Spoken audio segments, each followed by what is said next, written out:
आज है 12 जून 2025 दिन बृहस्पतिवार। न्यूज 80 पर यूपी की सुर्खियों में आपका स्वागत है। चलिए देखते हैं यूपी की 15 खबरें फटाफट अंदाज में।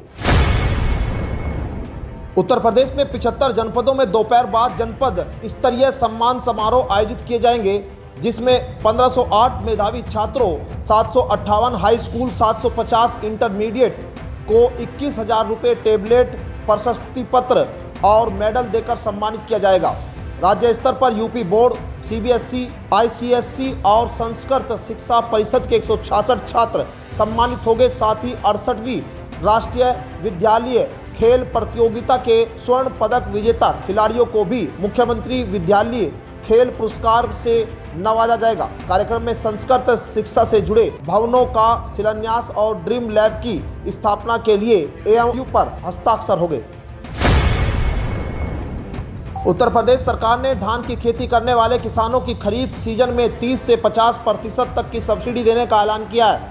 अब किसान ईपीओएस मशीन पर अंगूठा लगाकर सब्सिडी के साथ बीज का बिल तुरंत प्राप्त कर सकेंगे। पहले की तरह सब्सिडी के पैसे का इंतजार नहीं करना होगा। IR 64, सियास 1, HUR 917 जैसी धान की प्रजातियों पर छूट दी जा रही है। किसानों को सिर्फ खतौनी और आधार कार्ड लेकर ब्लॉक ऑफिस जाना होगा। सरकार ने 759 क्विंटल बीज की योजना बनाई है, जिसमें से 644 क्विंटल बीज का इंतजाम हो चुका है। प्रधानमंत्री किसान क्रेडिट कार्ड योजना के तहत अब तक 4,065 करोड़ किसानों को सस्ती दरों पर कर्ज मिल चुका है। वित्त मंत्री निर्मला सीतारमण के कार्यालय ने जानकारी दी है कि किसानों को केसीसी से बीज, खाद, कीटनाशक और कृषि यंत्र खरीदने में मदद मिल रही है।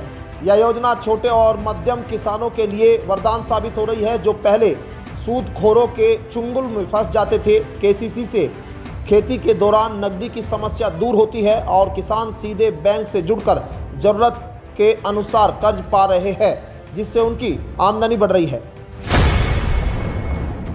उत्तर प्रदेश सरकार ने प्रदूषण नियंत्रण बोर्ड की कार्यप्रणाली को सरल और पारदर्शी बनाने के लिए AI और IT आधारित नया पोर्टल विकसित करने का फैसला किया है।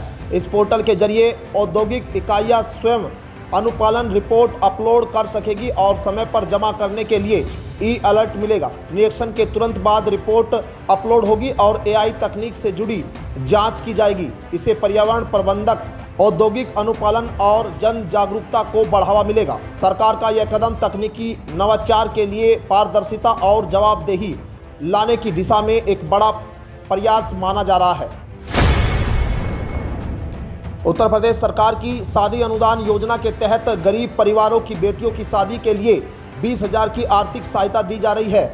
लाभ के लिए लड़की की उम्र 18 वर्ष और लड़के की 21 वर्ष होनी चाहिए। परिवार की वार्षिक आय 1 लाख रुपए से कम होनी चाहिए। एक परिवार अधिकतम 2 बेटियों के लिए योजना का लाभ ले सकता है। आवेदन के लिए आधार कार्ड, जाति प्रमाण पत्र, आय प्रमाण पत्र, बैंक पासबुक और शादी का निमंत्रण पत्र जरूरी है। वर्ग के अनुसार आवेदन संबंधित विभागों, समाज कल्याण, पिछड़ा वर्ग या जनजाति विकास विभाग में किया जाता है।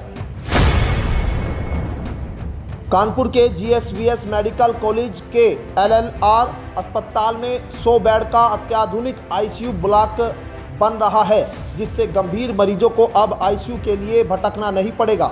44.3 करोड़ की लागत से बन रहे इस ICU में HDU, OT, प्री पोस्ट और ऑपरेटिव वार्ड, नियोनेटल और आइसोलेशन कक्ष जैसी सुविधाएं होगी।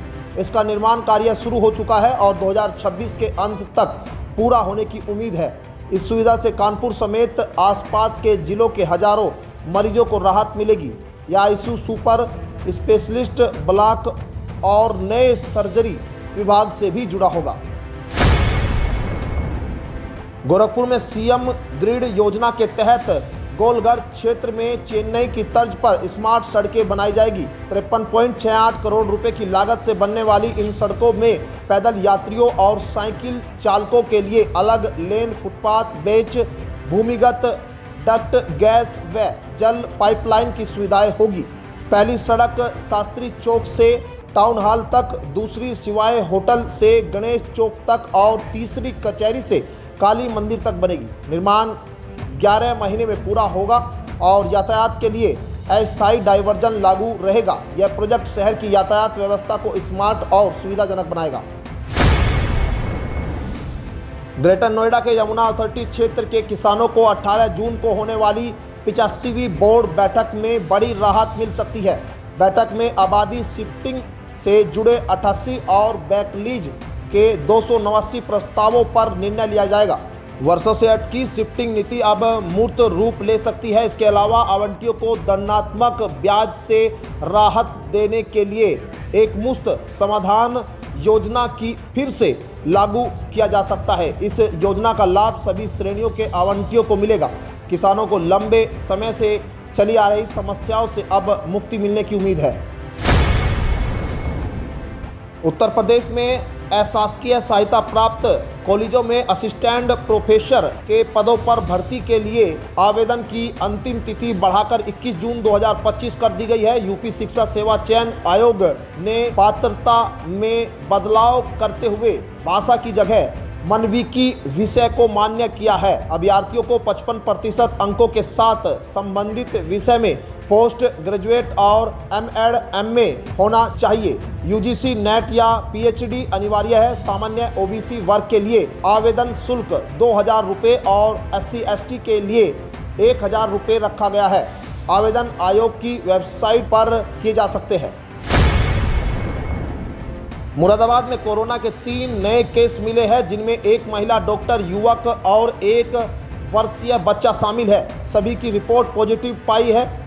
संक्रमित महिला डॉक्टर लखनऊ के केजीएमयू में तैनात है और हाल ही में मुरादाबाद आई थी। स्वास्थ्य विभाग ने संक्रमितों के संपर्क में आए लोगों की जांच शुरू कर दी है। जिला अस्पताल में ऑक्सीजन प्लांट, वेंटिलेटर और HFNC मशीनों की जांच कर ली गई है। सीएमओ डॉक्टर कुलदीप सिंह ने बताया है कि घबराने की जरूरत नहीं है। सभी अस्पतालों को सतर्क किया गया है और सैंपलिंग बढ़ाई जाएगी। अयोध्या में श्रद्धालुओं की भीड़ और सुरक्षा को देखते हुए अब हाईटेक सुरक्षा सिस्टम लागू किया जा रहा है। पुलिस आर्टिफिशियल इंटेलिजेंस सॉफ्टवेयर की मदद से 10,000 सीसीटीवी कैमरों को जोड़कर संदिग्धों की पहचान करेगी। स्केच डालते ही संदिग्ध की सटीक लोकेशन मिल जाएगी। फेस रिकॉग्निशन, कपड़ों की पहचान, रंग आधारित ट्रैकिंग भी संभव होगी। राम मंदिर पर पूर्व आतंकी हमलों और वीआईपी मूवमेंट को ध्यान में रखते हुए यह व्यवस्था लागू की जा रही है। आईजी प्रवीण कुमार ने बताया है कि तकनीक के साथ स्थानीय मुखबिरों, मल्लाहों और गोताखोरों की भूमिका भी अहम बनी रहेगी। ऑपरेशन सिंदूर के तहत घोसी सांसद राजीव राय ने रूस, स्पेन, ग्रीस जैसे देशों में पाकिस्तान प्रायोजित आतंकवाद का मुद्दा उठाया। उन्होंने FTF से पाकिस्तान को फिर से लिस्ट में डालने की मांग की है। प्रधानमंत्री नरेंद्र मोदी से मुलाकात कर राजीव राय ने अपना अनुभव साझा किया, जिस पर सीएम ने उनके प्रयासों की सराहना की। इससे घोसी लोकसभा का राष्ट्रीय सम्मान बढ़ा है। विपक्ष में रहते हुए भी राजीव राय की सक्रियता को लेकर क्षेत्र में उत्साह है। लोग उन्हें स्वर्गीय कल्पनाथ राय जैसी शख्सियत से जोड़कर देख रहे हैं। इलाहाबाद हाईकोर्ट ने सस्ते गल्ले की दुकान को लेकर बड़ा फैसला सुनाया है। कोर्ट ने कहा है कि केवल धारा 3/7 के तहत FIR दर्ज होने भर से राशन दुकानों का लाइसेंस रद्द नहीं किया जा सकता।